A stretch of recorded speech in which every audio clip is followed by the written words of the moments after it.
rules of wild camping. Wild camping rules? I have the right to wild camp, don't I? Crow? What's crow? The Countryside Rights of Way Act 2000. Hi, my name's Ben. I'm a UK-based mountain leader and welcome to Summit and Beyond. I'm going to do it. I'm going to talk about it.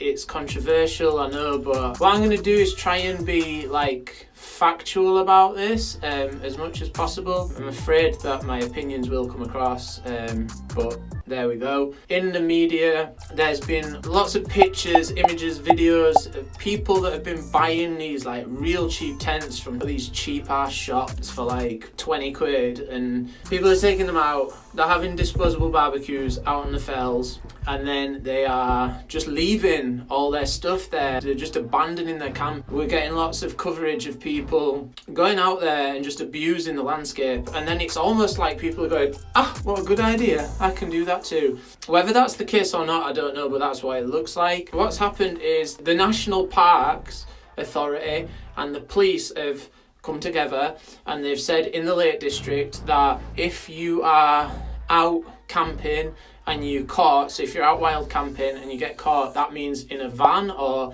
in a car or in a tent, and the police find you, you can be fined on the spot. The police are being fair as much as I can see, and they're just moving people on. They're just saying, right, move on or you'll get fined. And what I'm seeing is both sides of the coin. Sam Percival, one of the guys, he's a really experienced mountaineering instructor based in the UK. He's found this trash, he's picked it up, he's packed it off the mountain, which is a massive, that's a huge thing to do, all that weight. And then he's got down into the valley and he's put a Facebook post out, reported it, he did all the right things. Anyway, to cut a long story short, he got slammed for that. The majority of people that commented on that post were saying he stole the kit, he's killed people out there, he's a thief. It was just crazy. He deleted the post. It got it went viral. He deleted the post. It wasn't happening before. What's driven people to do this? Lockdown, coronavirus, it makes no sense. People wanting freedom. They're just abusing that freedom though.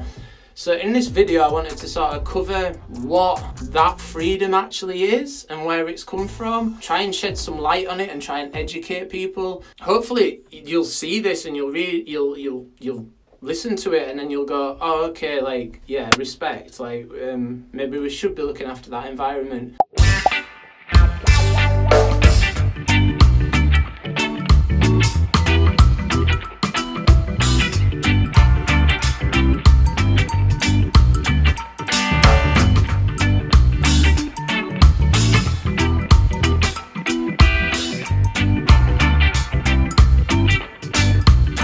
Countryside Rights of Way Act, or the Crow Act, shows you where you can just roam, where you've got the right to roam, where you can go walking. It shows you all the places that are restricted. So for example, let's think about a military area. It's a big red area on the map. It's saying don't go in there, and generally they'll be fenced off. But if you wander onto that, which you can do because you're a human and you've got a conscious mind and you can climb the fence and you can go running onto that area, you're probably going to get blown up. So there's places that we can go and there's places that we're restricted from and we can't go, right? And that's two extreme examples. There's also places like here in the Northern Pennines. The Pennine Way runs through an area, and then next to it there's private land, and you can wander there's no fence, you can wander quite freely onto that land. But then the landowner has the right to come and ask you to move off that land. Now rewind back to before the 24th of April 1932. If you wandered onto that land, guy comes out with his shotgun, get off my lawn, and he can have you detained. He could literally have you arrested for trespass. You couldn't go to the Lake District and just wander through the Lake District. The Pennine Way couldn't walk that back then, and you would be told to stick to the public rights of way. On the 24th of April 1932, Benny Rothman got a group of people together. They all walked up onto Kinder Scout, which is in the Peak District, and it was called the mass trespass. And what they were doing is they were saying, this isn't fair. Like, this beautiful countryside is ours too. Our ancestors have worked through the Industrial Revolution, and now we've fought for our freedom. We also want to be able to roam the land and explore the land. This is our country as well. And so they all went up onto Kinder Scout. They were met with violence, they were arrested, people were beaten up.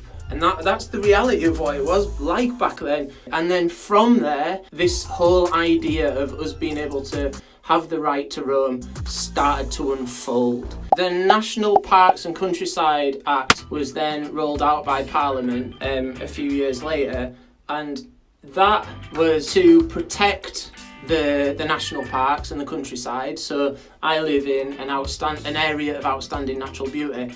So it's basically saying, like, we want to allow people to roam onto that land. However, we want to protect that land as well. So the National Parks and the Countryside Act came out, and that then led on to the Crow Act of 2000, which is basically saying they can't stop you walking on the Pennine Way. They can't stop you walking through the Lake District.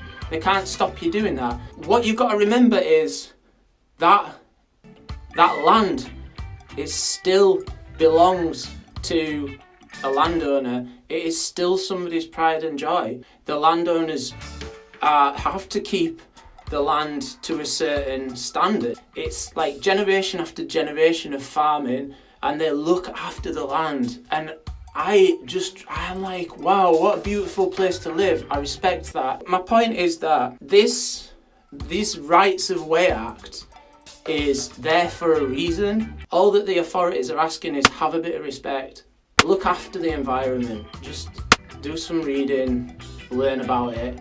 There's people out there like myself who are willing to take you out and educate you and give you the skills to do it safely. Think about the authorities, man. Think about Mountain Rescue and the amount of money and the amount of time that those guys put in for nothing. And where does that money come from? It comes from us raising money for them. Learn about the Rights of Way Act and what your rights actually are, because you don't actually have the right to just destroy the land.